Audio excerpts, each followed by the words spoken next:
Hi అండి. నమస్తే. Welcome to అమ్మాయి లోకం. అందరూ ఎలా ఉన్నారు? నేనైతే చాలా బాగున్నాను. మీరందరూ కూడా బాగుండాలని మనస్ఫూర్తిగా కోరుకుంటున్నాను. ఇవాళ మన రెసిపీ వచ్చేసి 4 రకాల పప్పులతో చాలా హెల్తీ బ్రేక్‌ఫాస్ట్ లేదంటే స్నాక్ రెసిపీ అనమాట. ఎలా చేయాలో చూద్దాం. స్కిప్ చేయకుండా చూడండి. ఇక్కడ మిక్సింగ్ బౌల్‌లో వచ్చి ఒక కప్పు అలసందలు తీసుకున్నాము. తర్వాత ఒక కప్ వచ్చి శనగపప్పు తీసుకున్నామండి. అదే కప్పుతో అరకప్ వచ్చి పెసరపప్పు, అరకప్ వచ్చేసి మినపప్పు అనమాట. మీరేదన్నా కానీ ఒక మెజర్‌మెంట్ పెట్టుకొని అన్నీ ఆ మెజర్‌మెంట్‌తో వేసుకోండి. కరెక్ట్‌గా వస్తుందనమాట పర్ఫెక్ట్‌గా. ఇప్పుడు ఇవన్నీ మంచిగా 2 సార్లు వాష్ చేసేసుకుందామండి. తర్వాత నీళ్లు పోసి మూత పెట్టేసి ఒక గంట పాటు నానబెట్టుకుందాము. గంట తర్వాత చూద్దాం. పప్పులు చూసారు కదా! చక్కగా నానిపోయినాయనమాట.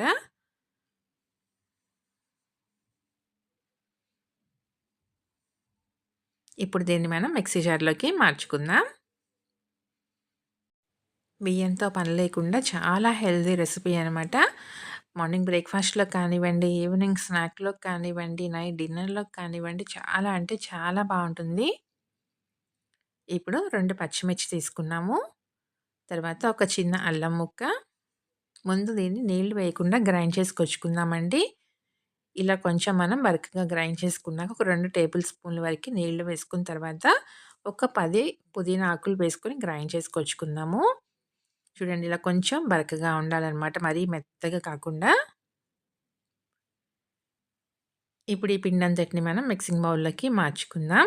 రుచికి తగినంత ఉప్పు, ఒక టీ స్పూన్ జీలకర్ర, కొంచెం ఇంగువ, తరిగిన కరివేపాకు కొంచెం, సన్నగా తరిగిన కొత్తిమీర కొంచెం, ఒక పెద్ద ఉల్లిపాయని సన్నగా తరిగి తీసుకున్నామండి. మొత్తం మంచిగా కలిపేసుకుందాము. కన్సిస్టెన్సీ మనకి మరీ గట్టిగా ఉంది. కలుపుకున్న తర్వాత అవసరాన్ని బట్టి చెక్ చేసుకొని కొంచెం నీళ్ళైతే యాడ్ చేసుకుందాము. ఒక టేబుల్ స్పూన్ దాకా నీళ్ళు యాడ్ చేసుకుందామండి.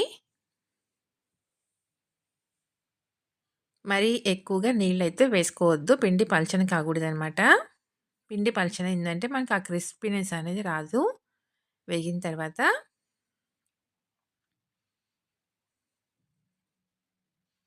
ఇలా మొత్తం కలిపేసుకుందాం. ఇంక దీనిలో సోడా ఉప్పు కానీ ఏమీ అవసరం లేదండి. కలిపేసుకున్న తర్వాత గుంత పొంగనాల పెనం పెట్టుకొని అన్నిట్లోనూ కొంచెం కొంచెంగా నూనె వేసుకుందాము.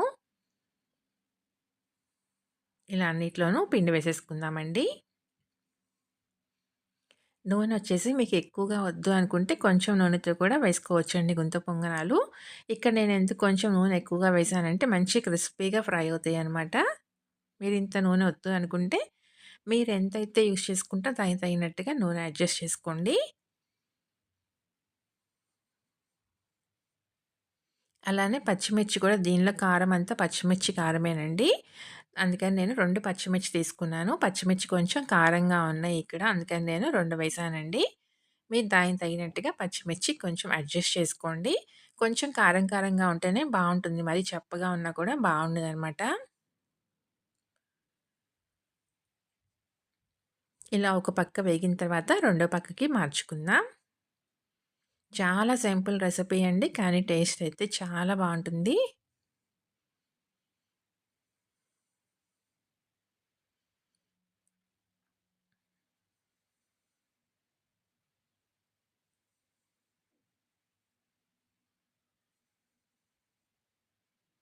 మంచి హెల్తీ రెసిపీ కూడాను.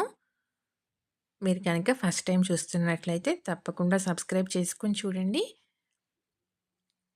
అలానే ఇలాంటి ఎన్నో snack recipes, instant breakfast recipes, instant dinner recipes, healthy recipes, steamed recipes ఇలా చాలా ఉన్నాయండి మన ఛానల్‌లో. తప్పకుండా చూడండి. నచ్చినట్లయితే మీ ఫ్రెండ్స్‌కి, ఫ్యామిలీ మెంబర్స్‌కి షేర్ చేయండి. చూసారు కదా! 2 పక్కలు చక్కగా వేగిపోయినాయన్నమాట. తీసేసుకుందాము.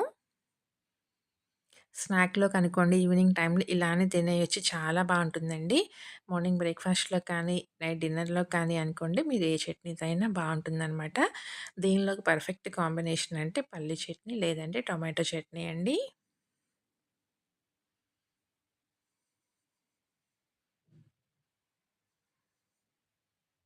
పిండంతటిని రెడీ చేసుకొని తీసుకుందాము. చూసారు కదా! పైన మంచి క్రిస్పీగా అనమాట. లోపల సాఫ్ట్‌గా టేస్ట్ అయితే చాలా బావుంటుంది. తప్పకుండా ట్రై చేసి చూడండి. మీకెలా వచ్చిందో కూడా నాకు తప్పనిసరిగా కమెంట్ చేయండి. అలానే వీడియో నచ్చినట్లయితే తప్పకుండా సబ్స్క్రైబ్ చేసుకొని ఒక లైక్ ఇచ్చేయండి. మీ ఫ్రెండ్స్‌కి, ఫ్యామిలీ మెంబర్స్‌కి షేర్ చేయండి.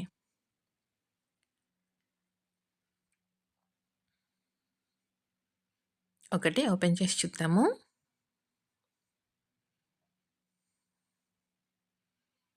చూసారు కదా! పైన క్రిస్పీగా ఉందనమాట. లోపల సాఫ్ట్‌గా చాలా బావుంది. టేస్ట్ అయితే తప్పకుండా ట్రై చేసి చూడండి. ఈరోజు రెసిపీ అయితే ఇంతేనండి. రేపు ఇంకో కొత్త రెసిపీతో మీ ముందుకొచ్చేస్తాను. Thank you for watching.